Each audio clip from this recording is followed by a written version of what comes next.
नमस्कार साथियों, शाला दर्पण पर सत्र 2024-25 का कक्षा 10 और कक्षा 12 का बोर्ड रिजल्ट की एंट्री ऑनलाइन की जानी है। इस परीक्षा परिणाम में संस्था प्रधान और विषयाध्यापक वार दोनों का ही जो रिजल्ट है वह ऑनलाइन किया जाएगा। इस बोर्ड परीक्षा परिणाम को ऑनलाइन किए जाने की पूर्व में अंतिम दिनांक जो है 8 जून 2025 निर्धारित की गई थी, लेकिन अभी भी बहुत से विद्यालयों के द्वारा इस परिणाम की जो एंट्री है शाला दर्पण पर नहीं की गई है, जिसके कारण कार्यालय निदेशक माध्यमिक शिक्षा राजस्थान बीकानेर द्वारा दिनांक 13 जून 2025 को यह लेटर समस्त जिला शिक्षा अधिकारी को भेजा गया है। इस लेटर में बताया गया है कि वर्तमान में अभी तक भी इनकी एंट्री शाला दर्पण पर नहीं हुई है, तो अतः आपको निर्देशित किया जाता है कि सत्र 2024-25 के परीक्षा परिणाम की प्रविष्टि अधीनस्थ विद्यालय से करवाई जाकर लॉक करवाना सुनिश्चित करें। उक्त कार्य की मॉनिटरिंग करवाते हुए विद्यालयों के द्वारा विद्यालयवार और विषयवार परीक्षा परिणाम शाला दर्पण पोर्टल पर दिनांक 17 जून 2025 तक मिशन मोड में अपलोड करवाना सुनिश्चित करें। साथ ही साथ लॉक करवाया जाना है। अधिकांश विद्यालय द्वारा क्या हुआ है कि यहाँ पर विषयवार जो परीक्षा परिणाम है वह तो अपलोड कर दिया, परंतु यहाँ पर जो संस्था प्रदान का था वह परिणाम जो है अभी तक अपलोड नहीं किया है। तो आज की वीडियो में हम जानेंगे किस प्रकार से यह संस्था प्रदान और विषयाध्यापक दोनों का परिणाम एंट्री करके लॉक किया जाएगा।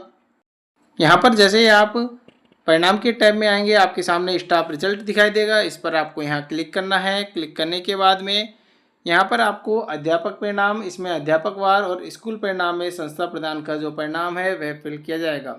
अध्यापक परिणाम के लिए यहाँ पर जैसे हम अध्यापक परिणाम पर क्लिक करते हैं तो यहाँ पर आपके सामने सामान्य दिशा निर्देश आएंगे कि एक ही कक्षा में एक विषय को आंशिक रूप से एक से अधिक विषय अध्यापक ने अध्यापन करवाया है तो परीक्षा परिणाम सभी विषय अध्यापकों को निर्धारित किया जाएगा। यदि एक ही कक्षा में एक विषय को अलग समय अवधि के लिए एक से अधिक अध्यापकों ने पढ़ाया है तो अधिकतम समय अध्यापन कराने वाले अध्यापक का परीक्षा परिणाम निर्धारित होगा और परीक्षा परिणाम के केवल मुख्य परीक्षा परिणाम को ही शामिल करना है, पूरक परीक्षा का परिणाम शामिल नहीं किया जाएगा। अध्यापक परिणाम सत्र 2024-25 में नवक्रमोन्नत विद्यालय जिनमें सत्र 2024-25 में कक्षा 10 और 5 का नामांकन शून्य रहा है उन विद्यालयों में भी छात्र प्रविष्टि शून्य भरकर अध्यापक और विद्यालय परिणाम लॉक करना अनिवार्य है। यानी कि सभी को यहाँ पर लॉक करना अनिवार्य होगा, चाहे नामांकन शून्य ही क्यों ना हो। दिनांक 1 जुलाई 2024 से 28 फरवरी 25 के मध्य कार्यरत, कार्य व्यवस्थार्थ और अध्यापन कराने वाले समस्त विषय अध्यापकों की प्रविष्टि करें। संबंधित संस्था प्रधान विषय अध्यापकों की प्रविष्टि कर लॉक करवाना सुनिश्चित करें। कक्षा 12 में हिंदी और अंग्रेजी अनिवार्य लॉक में प्रदर्शित नहीं होंगे। यदि किसी प्रकार की कोई गलती हो जाती है लॉक करने के बाद तो अनलॉक का प्रावधान CBO लॉगिन पर उपलब्ध है। सत्र 2024-25 के अनुसार कक्षा 5 और कक्षा 8 के ग्रेड में छात्र संख्या केवल विषय अध्यापक वार भरे जाना सुनिश्चित करें। ये थे इसके सामान्य दिशा निर्देश। इसके बाद में एंट्री करने के लिए यहाँ पर आपको क्लिक हेयर फॉर एंट्री पर क्लिक करना होगा। यहाँ पर आपके सामने कुछ इस प्रकार से टैब दिखाई देंगी। जिन विद्यालयों में कक्षा 10 और 12 संचालित नहीं है वो आपको यहाँ सेलेक्ट कर लेने हैं। जिनमें नहीं है, यदि जिनमें कार्यरत है तो उसमें अध्यापकों की कंडीशन है कुछ इस प्रकार से 3 तरीके की दिखाई देगी: कार्यरत, कार्यमुक्त और शिक्षण कार्य व्यवस्थार्थ।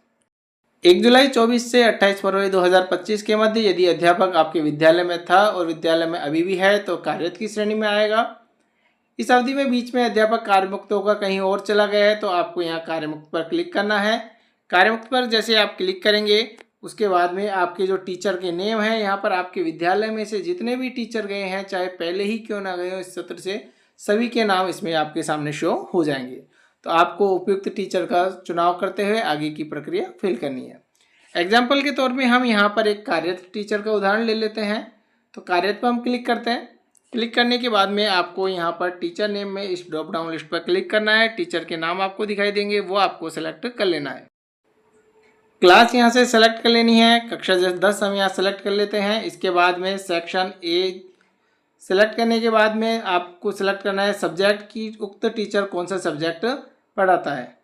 इसके बाद में कक्षा 10 में आपके कितने स्टूडेंट अपीयर हुए हैं तो उनकी आपको संख्या फिल करनी है। संख्या फिल करने के बाद में आपको फर्स्ट डिवीज़न कितने रहे हैं उनकी संख्या फिल करनी है। देन सेकंड डिवीज़न वालों की संख्या फिल करनी है।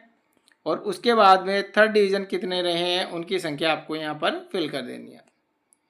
ये कार्य करने के बाद में यहाँ पर देखेंगे आप कक्षा 10 और कक्षा 12 में ग्रेड ABCDE जो है ऑटोमेटिक यहाँ पर बंद है, इनकी ग्रेड आपको यहाँ पर फिल नहीं करनी है। टोटल पास आउट संख्या यहाँ पर आ चुकी है, एग्जाम पास परसेंटेज यहाँ पर आ चुका है।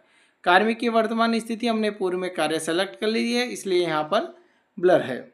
इसके बाद में कार्मिक का विद्यालय में ठहराव अवधि कब से कब तक है, तो 1 जुलाई 24 की हमें डेट मान के चलनी है और 28 फरवरी 2025 तक इसका ठहराव रखना है। इसे ऐड पर क्लिक कर देना है, तो ये जो कार्मिक है यहाँ पर आपके ऐड हो जाएगा। इस प्रकार से आपको आपके विद्यालय के समस्त कार्मिकों को यहाँ पर विषयवार ऐड कर देना है। ऐड करने के बाद में आपको यहाँ पर ऊपर की ओर click here to view lock status, इस पर यहाँ क्लिक करना होगा। यहाँ से आपको क्लास सेलेक्ट करनी है, जिस भी क्लास को लॉक करना है, उसके बाद में आपको शो पर क्लिक कर देना है। यहाँ पर आप देखेंगे मेरे द्वारा ये पूर्व में लॉक कर दिया है, इसलिए यहाँ पर डेट के साथ में लॉक की यहाँ पर स्टेटस दिखा दे रहा है। यदि आपने लॉक नहीं करा है तो यहाँ पर आपको लॉक का एक ऑप्शन दिखाई देगा, जिस पर आपको क्लिक करके इसे लॉक कर देना है। इस प्रकार से यह जो अध्यापक वार्ता इस प्रकार से यहाँ पर फिल किया जाएगा। अब संस्था प्रदान की हम बात करें तो आपको आप इस परिणाम के टाइम में आना है, स्टाफ रिजल्ट में जाना है और स्कूल परिणाम पर यहाँ क्लिक करना है। जैसे आप स्कूल परिणाम पर क्लिक करेंगे तो आपका जो संस्था प्रदान है कुछ इस प्रकार से यहाँ पर दिखाई देगा। यहाँ से आपको प्रिंसिपल या इंचार्ज का जो भी है, यदि कार्यरत है तो कार्यरत, कार्यवाहक है तो कार्यवाहक और कार्यमुक्त हो चुका है तो कार्यमुक्त, तो यहाँ से आपको सेलेक्ट कर लेना है। सेलेक्ट करने के बाद में यहाँ से जो इनकी नाम की लिस्ट है उस पर आपको क्लिक करना है, कैंडिडेट को सेलेक्ट कर लेना है। जिस क्लास का परिणाम भर रहे हैं उस क्लास को आपको सेलेक्ट करनी है। टोटल अपीयर स्टूडेंट कितने हैं जो आपको संख्या यहाँ पर भरनी है। इसके बाद में इनमें से फर्स्ट कितने हैं, सेकंड कितने हैं, वो आपको यहाँ पर फिल करने हैं।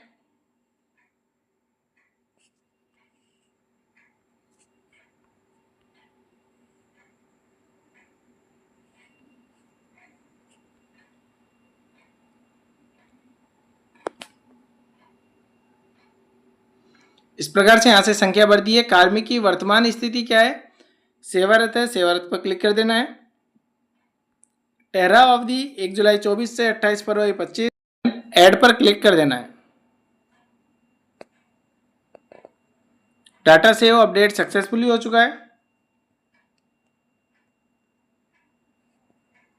प्रकार से यहाँ पर संस्था प्रधान और जो अध्यापक वार है इनका रिजल्ट फिल किया जाएगा। इसी प्रकार से कक्षा 12 का भी यहाँ पर जैसे 10 का फिल करा है उसी प्रकार से कक्षा 12 का भी आपको एंट्री करके उसे लॉग करना होगा। तो आज की वीडियो में इतना ही, धन्यवाद।